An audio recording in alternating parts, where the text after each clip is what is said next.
वारकऱ्यांच्या सोयी सुविधांसाठी राज्य शासनाने पंढरपूर कॉरिडॉरचा निर्णय घेतला आहे। याच संदर्भात शनिवारी रात्री मुख्यमंत्री देवेंद्र फडणवीस यांनी वर्षा निवासस्थानी बैठक घेतली। यावेळी सोलापूरचे जिल्हा अधिकारी कुमार आशीर्वाद, भूसंपादन अधिकारी संतोष देशमुख यांच्यासह वरिष्ठ अधिकारी उपस्थित होते।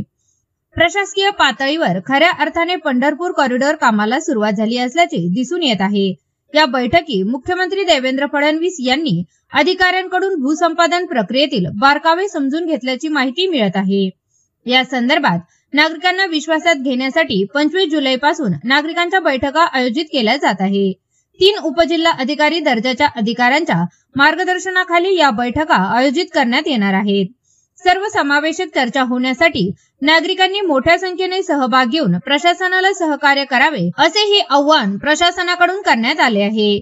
मुख्यमंत्री देवेंद्र फडणवीस यांच्याकडून पंढरपूर कॉरिडॉर संदर्भात लोकांना विश्वासात घेणे, बाधितांना जास्तीत जास्त मोबदला देणे व पंढरपूर कॉरिडॉर मधील तांत्रिक अडचणी लवकरात लवकर पूर्ण करण्याचे आदेश प्रशासनाला देण्यात आहेत। पंढरपूर कॉरिडॉर संदर्भात प्रशासन कमालीचे ऍक्टिव्ह झाले असून मोजकेच असलेले कॉरिडॉर विरोधक फेसबुक आणि व्हॉट्सअप पुरतेच मर्यादित असल्याचे दिसून येते। शासनाकडून भाडेकरू, पोट भाडेकरू यांच्यासाठी स्वतंत्र पॅकेज पॉलिसी येणार असून पंढरपूर कॉरिडॉर संदर्भात मालक भाडेकरू यांचा विरोध बऱ्यापैकी मावळत असल्याचे दिसून येत आहे।